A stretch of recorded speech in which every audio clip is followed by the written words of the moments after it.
नमस्कार। आज हम मिस्र के पिरामिडों के रहस्यमयी दुनिया में जा रहे हैं, हमारे श्रोता के दिए स्रोतों के आधार पर। ये इतने विशाल पत्थर के पहाड़ जैसे आखिर क्यों बनाए गए थे? इनका असली मकसद क्या था? नमस्कार। देखिए, ये असल में प्राचीन मिस्र के जो शासक थे, हाँ। फ़ारो जिन्हें कहते हैं, उनके लिए बनाए गए बहुत ही भव्य मकबरे थे।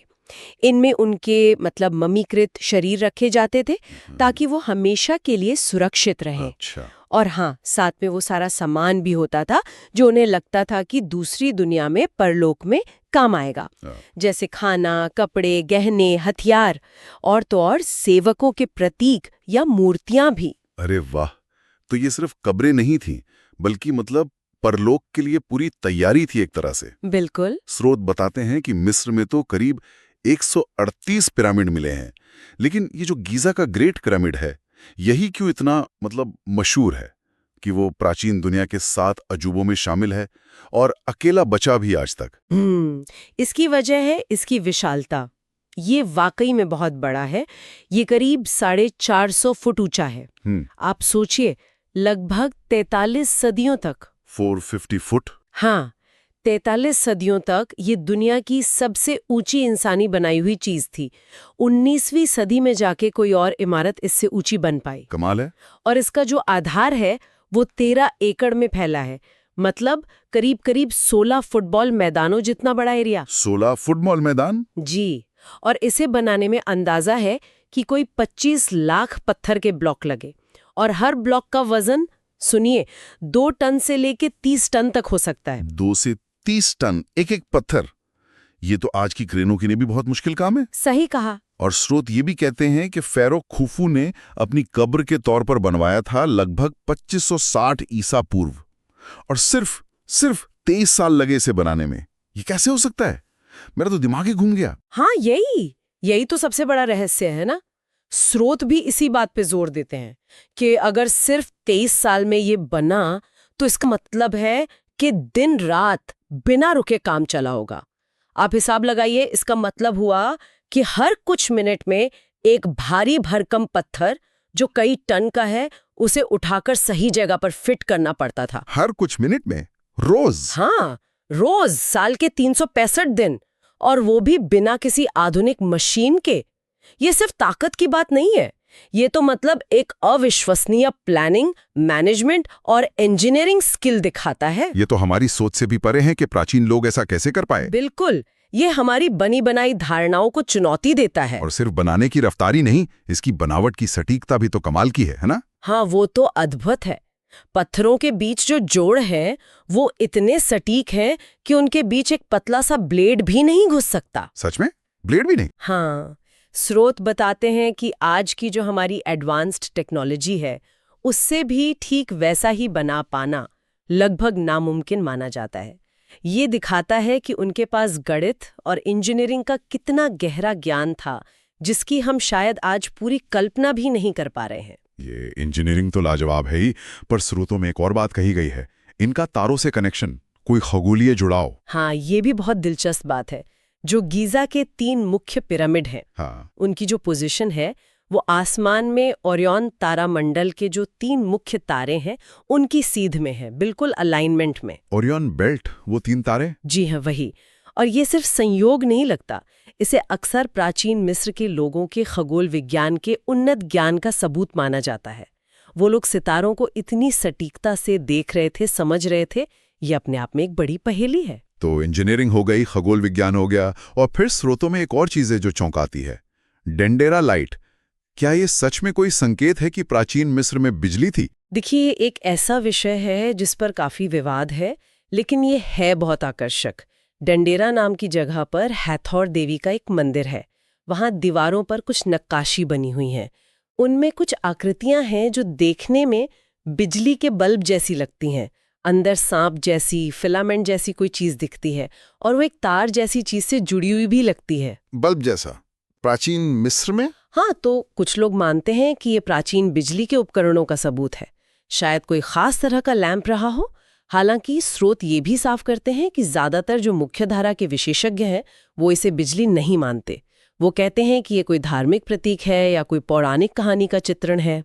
अच्छा। पर हाँ, ये चीज प्राचीन मिस्र के ज्ञान के रहस्य को और ज्यादा गहरा जरूर कर देती है। तो इन सब बातों का अगर हम निचोड़ निकालें, हमारे सामने ये इतने बड़े बड़े स्मारक हैं जो अविश्वसनीय रफ्तार और सटीकता से बने हैं।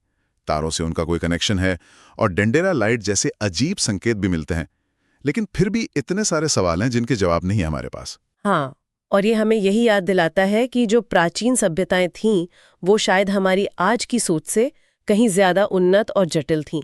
हो सकता है उनके पास ऐसा ज्ञान, ऐसी तकनीक थी जो समय के साथ कहीं खो गई।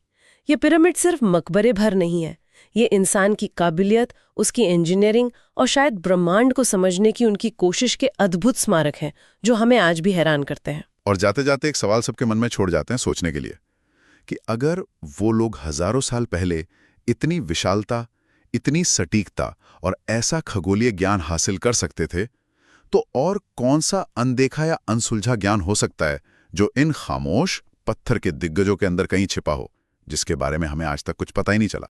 स्वागत। आज हम प्राचीन मिस्र के एक बहुत ही पेचीदा और शानदार विषय पर थोड़ी गहराई से बात करेंगे। पिरामिड। हमारे पास ना मिस्र के पिरामिड इतिहास और रहस्य नाम का एक लेख है जिसमें काफी दिलचस्प जानकारी है। तो चलिए फिर शुरू करते हैं। हमारा मकसद है इस लेख की मदद से ये समझना कि आखिर ये इतनी विशाल संरचनाएं क्यों बनाई गईं, किसने बनाई, और हाँ, सबसे जरूरी, इनका विकास कैसे हुआ। मतलब एक साधारण शुरुआत से लेकर वो जो भव्य आकृतियां हम आज देखते हैं वहां तक कैसे पहुंचे। बिल्कुल। और ये सोचना ही अपने आप में कमाल है कि प्राचीन मिस्रवासी कितने अविश्वसनीय निर्माता थे। लेख भी इस बात पर जोर देता है कि उन्होंने सिर्फ पिरामिड ही नहीं बनाए, बल्कि वो विशाल मंदिर, स्फिंक्स और लक्जर जैसे पूरे के पूरे शहर, ये सब उनकी इंजीनियरिंग और आप कह सकते हैं संगठन क्षमता का सबूत हैं। हाँ, लेकिन पिरामिड की बात ही कुछ और है। शायद उनका वो रहस्यमयी अंदाज। लेख में एक दिलचस्प बात लिखी है, पता है? अब तक कम से कम 118 अलग अलग तरह के पिरामिड खोजे जा चुके हैं। अरे हाँ, 118, ये संख्या तो वाकई बहुत ज्यादा है। और लेख के हिसाब से इनमें से ज्यादातर नील नदी के पश्चिमी किनारे पर ग्रुप्स में बने हुए हैं। एक जरूरी बात जो लेख बताता है वो ये है कि ये सिर्फ ऐसे ही भव्य कब्रें नहीं थीं। इनके आसपास अक्सर मंदिर, चैपल और दूसरी इमारतें भी होती थीं। अच्छा। हाँ, जो उस मरे हुए फिरौन की पूजा और उससे जुड़ी दूसरी रस्मों के लिए थीं। एक पूरा कॉम्प्लेक्स जैसा था। ओह, तो सिर्फ एक मकबरा नहीं बल्कि एक तरह का पूरा परिसर था। लेकिन फिर वही बुनियादी सवाल, इन्हें बनाने का मुख्य कारण क्या था?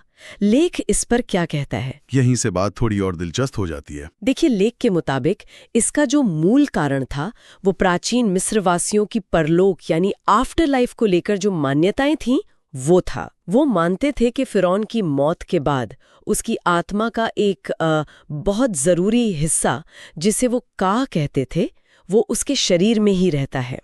और इस काह को परलोक में जिंदा रहने और अपनी पहचान बनाए रखने के लिए एक भौतिक शरीर की जरूरत थी। यानी शरीर को बचाकर रखना सबसे जरूरी था। हाँ, बिल्कुल। तो पिरामिड का पहला मकसद तो यही था कि फिरौन की मम्मी बनाए हुए शरीर को हमेशा के लिए सुरक्षित रखा जाए। लेकिन लेख ये भी बताता है कि सिर्फ शरीर ही नहीं, उस काह को परलोक में अपनी यात्रा और जीवन जारी रखने के लिए सांसारिक चीजों की भी जरूरत थी। इसीलिए मकबरों को रोजमर्रा के सामान जैसे खाना, फर्नीचर, औजार, यहां तक कि खेल, इन सब चीजों से भर दिया जाता था। अरे वाह! हाँ, ये एक तरह से ऐसा था जैसे परलोक के लिए पैकिंग कर रहे हो। ये तो वाकई कल्पना से परे है।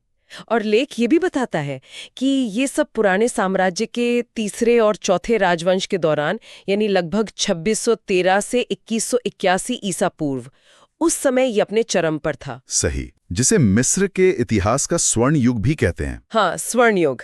सही कहा। लेकिन एक और जरूरी बात जो लेख साफ करता है वो ये है कि पिरामिड हमेशा से इतने विशाल और वो नुकीले जैसे हम आज जानते हैं वैसे नहीं थे। इनकी शुरुआत कहीं ज्यादा साधारण ढांचों से हुई थी। शुरुआती जो शाही कब्रें थीं वो मिट्टी की ईंटों या पत्थर से बनती थीं और उन्हें मस्तबा कहते थे। मस्तबा, हाँ, ये शब्द सुना है मैंने। लेकिन ये असल में था क्या? क्या लेख इसके बारे में कुछ बताता है? हाँ, लेख में इसका अच्छा जिक्र है। मस्तबा वो एक आयताकार मतलब रेक्टेंगल जैसा चपटी छत वाला एक ढांचा था जिसके किनारे थोड़े अंदर की तरफ झुके होते थे।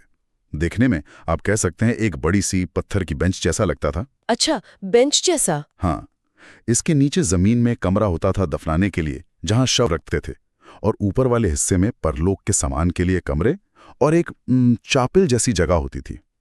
दीवारों पर अक्सर लिखावट और नक्काशी होती थी जो मरने वाले के जीवन के बारे में बताती थी। लेख के अनुसार सबसे ऊंचा मस्तबा जो मिला है वो करीब 20 फीट ऊंचा था। सिर्फ 20 फीट, और इन्हीं से वो इतने बड़े बड़े पिरामिड बन गए। ये कैसे हुआ? यहीं पर मिस्र की वास्तुकला का जादू है।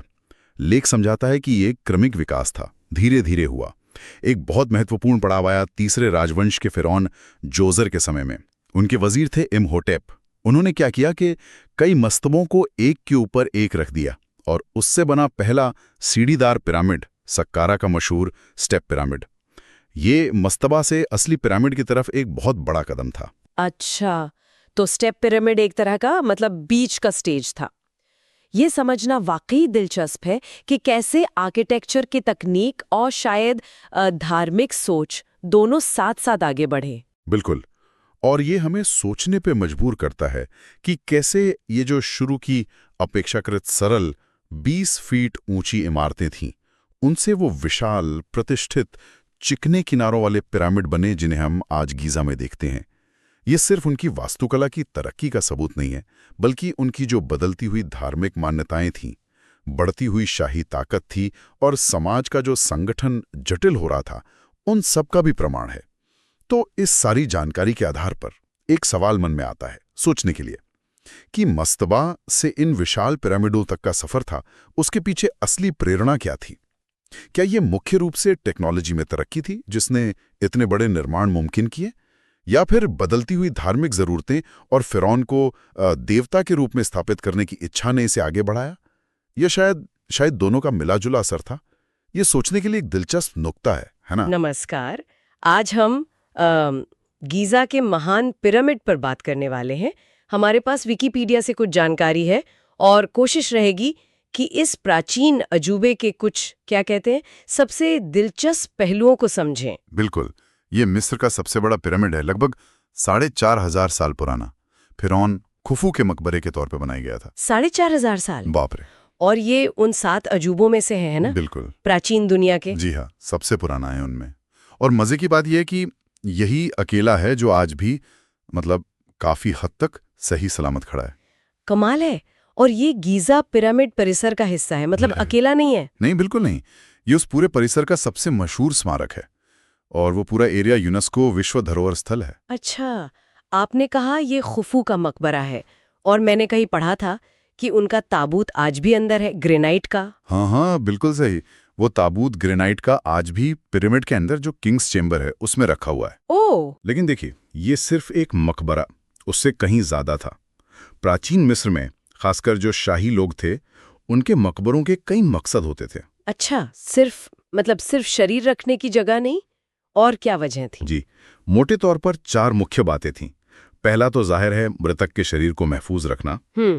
दूसरा, उस व्यक्ति का और उसके परिवार का रुतबा, उनकी हैसियत दिखाना, ये एक स्टेटस सिंबल था। अच्छा, हैसियत दिखाना। तीसरा, मरने के बाद भी समाज में उनका स्थान बना रहे, ये पक्का करना। ओह!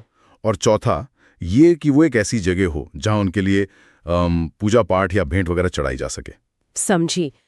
यानी मरने के बाद भी रुतबा और पहचान, ये बहुत जरूरी था उनके लिए। बिल्कुल, और ये रुतबे का फर्क बहुत साफ दिखता भी था। आपको पता है, उस जमाने में ऊंची सामाजिक हैसियत को बहुत सकारात्मक माना जाता था। तो एक तरफ तो ये इतने बड़े बड़े पिरामिड थे और दूसरी तरफ छोटी कब्रें थीं जिन्हें मस्तबा कहते थे, चपटी छत वाली। हाँ, मस्तबा मैंने सुना है। तो इनके आकार का जो फर्क था वो उस वक्त समाज में कितनी गैर बराबरी थी ये दिखाता था। अच्छा। यहाँ तक कि कब्रों का आकार भी वो सरकारी तौर पे तय होता था, बाकायदा शाही फरमानों में लिखा जाता था। सच में सरकार तय करती थी कि कब्र कितनी बड़ी होगी? ये तो कमाल की बात है। हाँ, और पुराने साम्राज्य के दौर में जो शुरू का वक्त था, सिर्फ राजा और रानी ही पिरामिड बनवा सकते थे और कोई नहीं। हाँ, ये बात ध्यान देने वाली है, सिर्फ शाही परिवार। तो फिर महान पिरामिड इतना विशाल क्यों है? ये तो असाधारण है। बिल्कुल सही। यही बात सोचने पे मजबूर करती है कि इसे बनाने के लिए किस स्तर का संगठन चाहिए होगा, कितने संसाधन लगे होंगे, कितना श्रम, वो अविश्वसनीय है।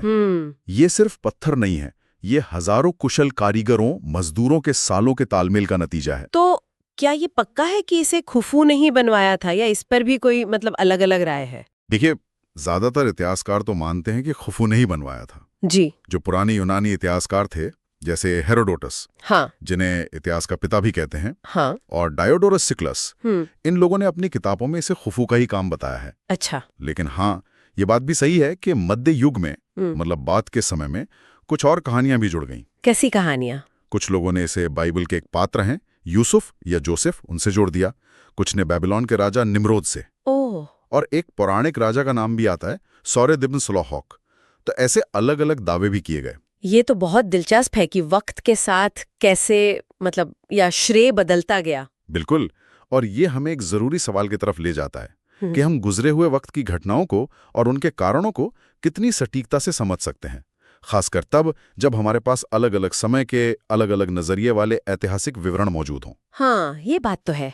किस पर कितना भरोसा किया जाए? जी, हमेशा ये देखना जरूरी है कि जानकारी आ कहां से रही है और उसे किस संदर्भ में देखा जाए। तो अगर हम अब तक की बातों को एक साथ देखें, महान पिरामिड, फिरौन खुफू का मकबरा था, एक प्राचीन अजूबा जो आज भी हमारे सामने है, शक्ति और सामाजिक रुतबे का एक जबरदस्त प्रतीक, जिसके बनने के पीछे कमाल का संगठन था। बिल्कुल। और जिसके बनाने वाले को लेकर वक्त के साथ कुछ बहस या अलग अलग कहानियां भी रहीं। हाँ, बिल्कुल सही। और अगर हम इसे थोड़ा और बड़े नजरिए से देखें तो ये स्मारक सिर्फ एक मकबरा होने से कहीं ज्यादा है। ये प्राचीन मिस्र की जो महत्वाकांक्षा थी, उनकी इंजीनियरिंग और संगठन की जो काबिलियत थी, सही, और उनके समाज की जो बनावट थी, उसका एक जीता जागता सबूत है। ये हमें उनकी मान्यताओं के बारे में, उनके दुनिया को देखने के तरीके के बारे में बहुत कुछ बताता है। वाकई में ये सिर्फ पत्थर की इमारत नहीं बल्कि पूरी सभ्यता की कहानी कहती है। एकदम। और एक सवाल जो मेरे मन में आता है और शायद सोचने के लिए अच्छा है, हमने ये बात की कि पुराने साम्राज्य में सिर्फ राजा और रानियां ही पिरामिड बनवा सकते थे। हाँ। तो फिर खुफू के पिरामिड का जो ये असाधारण, मतलब इतना ज्यादा विशाल आकार है, जो बाकी फिरौन के पिरामिडों से भी कहीं ज्यादा बड़ा है, क्या ये इस तरफ इशारा करता है कि खुफू के शासनकाल के दौरान जो शक्ति थी, जो संसाधन थे, वो शायद किसी अभूतपूर्व स्तर पर एक ही जगह केंद्रित थे, शायद बाकी फिरौन के मुकाबले भी ज्यादा। ये वाकई सोचने वाली बात है। शक्ति का इतना केंद्रीकरण, इस पे जरूर गौर करना चाहिए।